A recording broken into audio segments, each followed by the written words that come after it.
தமிழுலக வானொலி உறவுகள் அனைவருக்கும் இனிமையான சந்தோஷமான இரவு நேர வணக்கங்கள். இணைந்திருக்கின்றோம் கவிதைகள் தாலாட்டும் நிகழ்ச்சியின் வாயிலாக. நான் உங்கள் ஆர்ஜி அனுஷன். உங்களுடைய கவிதைகளையும் எங்களுக்கு அனுப்பி வைக்கலாம். அனுப்பி வைக்க வேண்டிய முகவரியாக தமிழுலக வானொலி என்று சொல்லி என்னுடைய இணையதளம் இருக்கின்றது. இணையதளம் வாயிலாக உங்களுடைய கவிதைகளை அனுப்பி வைத்தால் கவிதைகள் தாலாட்டும் நிகழ்ச்சியின் வாயிலாக சேர்த்துக்கொள்ள காத்திருக்கின்றேன். அதே போன்று உங்களுடைய இல்லத்தில் நடக்கின்ற சுபகாரிய நிகழ்வுகள் எதுவாக இருந்தாலும் குட்டி கவிதையோடு அனுப்பி வைத்தால் கவிதைகள் தாளாட்டும் நிகழ்ச்சியின் வாயிலாக உங்களுடைய கவிதைகளையும் சேர்த்துக்கொள்ள காத்திருக்கின்றோம். இருள் என்றும் நிலைக்காது விடியல் வந்து சேரும், சோர்வு என்றும் தொடராது சுகம் வந்து மலரும், நம்பிக்கையுடன் வாழ்ந்திடு. இருள் என்றும் நிலைக்காது விடியல் வந்து சேரும், சோர்வு என்றும் தொடராது சுகம் வந்து சேரும், நம்பிக்கையுடன் வாழ்ந்திடு அப்படின்னு சொல்லி மதுஷன் அவர்கள் வந்திருக்கிறார் மணாலிருந்து. அவரும் நிகழ்ச்சியை கேட்டுக்கொண்டிருப்பதாக சொல்லி அவரோடு யார் வந்திருக்கிறாங்க? மண்ணை நேசிக்கும் மனிதன் மக்களுக்கு உணவு தருபவன், வெயிலையும் மழையையும் தாங்கி வயல் நம்பிக்கை விதைப்பவன் விவசாயி நம் உயிர்.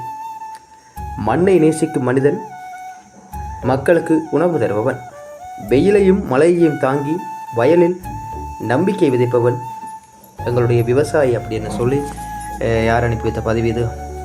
ரமேஷ் அவர்கள் அனுப்பி வைத்த பதிவு யாழ்ப்பாணத்திலிருந்து. அதே போன்று உங்களுடைய கவிதைகளையும் எங்களுக்கு அனுப்பி வைக்கலாம். அனுப்பி வைக்க வேண்டிய முகவரி தமிழுலக வானொலி என்று சொல்லி எங்களுடைய இணையதளம் இருக்கின்றது. வெற்றி தானாக வராது, விடாமுயற்சி இல்லாமல் கிடைக்காது, உழைப்பே தோழனாக்கு, நம்பிக்கையை துணையாக்கு, வெற்றி உன்னை தேடி வரும். இது பற்றி சாருஜன் அவர்கள் அனுப்பி வைத்த பதிவு இது. வெற்றி தானாக வராது, விடாமுயற்சி இல்லாமல் கிடைக்காது, உழைப்பை தோழனாக்கு, நம்பிக்கையை தூணாக்கு, வெற்றி உன்னை தேடி வரும். உண்மையாகவே ஒரு சிறந்த பதிவொன்று எங்களுக்கு அனுப்பி வைத்திருக்கின்றார். யார்? சாருஜன் அவர்கள். வெற்றி தானாக வராது. நான் நீண்ட நாட்களாக நிறைய ஏராளமான விடயங்களிலே நான் கவனித்த ஒரு முக்கியமான விஷயம் இது. உண்மையிலேயே எங்களுக்கு வெற்றி இலகுவாக கிடைக்காது. அது இலகுவாக கிடைத்தால் அது எங்களுக்கு நிலைக்காது. எதுவாக இருந்தாலும் அது எப்படிப்பட்ட ஒரு வெற்றியாக இருந்தாலும் இலகுவாக கிடைக்கின்றது அப்படின்னு சொன்னால் அது எங்களுக்கு அதில் பயன் இருக்காது. அது எங்களுக்கு நிலைக்காது. உண்மையாகவே ஒரு சிறந்த பதிவினை சாருஜன் அவர்கள் அனுப்பி வைத்திருக்கின்றார். அதே போன்று கனவு காண தயங்காதே, கடின உழைப்பை மறக்காதே, உயரத்தை நோக்கி செல், உறுதியோடு முயற்சி செய், கனவு நனவாக்கு.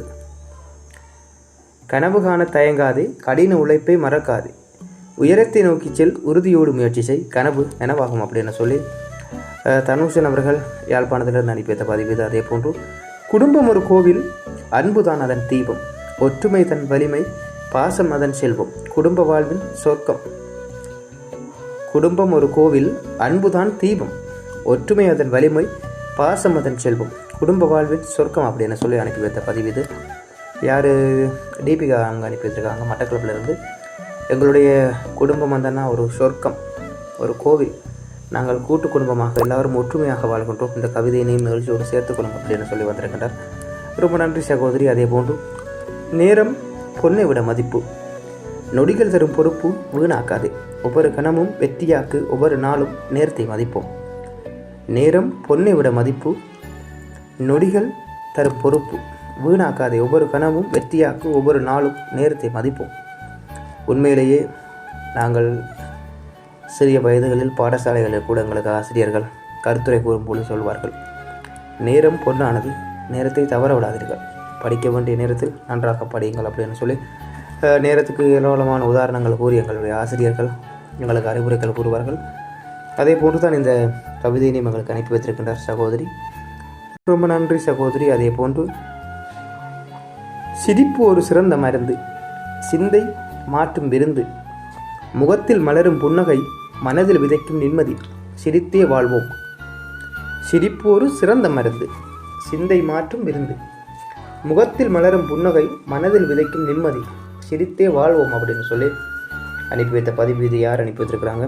சுவிஸ் விஜயன் அவர்கள் அனுப்பி வைத்திருக்கின்றார். அவரோடு தமிழ் என் தாய்மொழி, தேன் போன்ற இனிய மொழி, பண்பாடு பேசும் பெருமொழி, உலகம் போட்டும் செம்மொழி, தமிழால் தமிழன் உயர்வான், தமிழன் தாய்மொழி, தேன் போன்ற இனிமொழி, பண்பாடு பேசும் ஒரு பெருமொழி, உலகம் போற்றும் செம்மொழி, தமிழால் தமிழன் உயர்வான் அப்படின்னு சொல்லி யார் அனுப்பி வைத்திருக்கிறாங்க? டினோஜன் அவர்கள் கனடாவிலிருந்து அனுப்பி வைத்த பதிவு இது.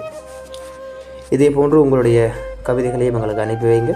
அனுப்பி வைக்க வேண்டிய முகவரி தமிழுலக வானொலி என்று சொல்லி எங்களுடைய இணையதளம் இருக்கின்றது. இணையதளம் வாயிலாக உங்களுடைய கவிதைகளை அனுப்பி வைத்தால் கவிதைகள் தாலாட்டும் நிகழ்ச்சியின் வாயிலாக சேர்த்துக்கொள்ள காத்திருக்கட்டும்.